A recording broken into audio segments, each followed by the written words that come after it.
সালামু আলাইকুম। কী অবস্থা সবাই, কেমন আছেন? আজকে একটা দুঃখের কাহিনী বলি, ঘটনা। তো এক জায়গায় কাজে আসছিলাম, আমার একটা বন্ধুর সাথে দেখা। বন্ধুটার কথা বলতে বলতে বন্ধু হয়েছে আর কি। খুবই মন খারাপ। বললাম, কেন, কী হয়েছে? বলতেই চায় না, নতুন পরিচিত। তো বললাম, ভাইয়া কী হয়েছে, আপনি কান্না করতেছেন কেন? তো বললো যে, ভাই, আমি একটা মেয়েকে ভীষণ ভালোবাসি। প্রবাসীর কষ্ট কে বোঝে। মেয়েটা আমাকে খুব ভালোবাসতো। মানে সামান্য কিছু হইছে, মেয়েটি বলে যে তার সাথে সম্পর্ক রাখবে না, তার সাথে বিচ্ছেদ হতে চায়।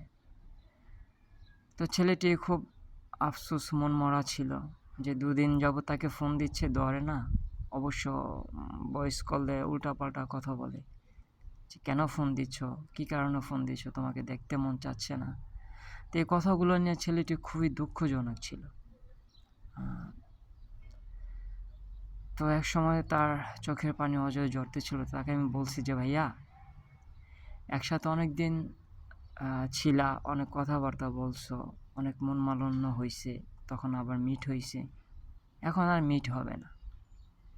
কেননা তুমি টেম্পো স্টেশন ছিলা।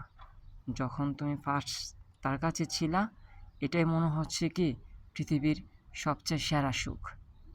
কিন্তু আস্তে আস্তে যতই দিন যাচ্ছে, তখন তার কিছুটা চাহিদাও বাড়ে। কেননা এখন অনলাইনের যুগ, অনেক সুন্দর, অনেক কিছু খোঁজে। তোমার গাড়িটা তো ছোট, টেম্পো স্টেশন, তুমি এক কাজ করো, এই টেম্পোটা সাইড করে নাও। টেম্পোটা যখন সাইড করে নেবে, উনি প্রাইভেট কারটা এখানে পার্কিং করতে পারবে। তুমি কষ্ট করে হইলো এই প্রাইভেট কারটা জায়গা করা দেওয়ার জন্য তুমি তোমার টেম্পোটা সরিয়ে ফেলো। তো উনি কান্না করে দিছে যে এতটা কেয়ারিং করতাম, এতটা ভালোবাসতাম, কোথায় গেল?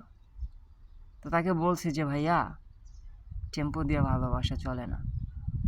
যখন একটা মানুষ উপরে উঠতে হয়, প্রথম সিঁড়িটা পার রাখতে হয়। যখন লোকটা উপরে চলে যায়, তখন নিচের সিঁড়ির ধাপটা ভুলে যায়।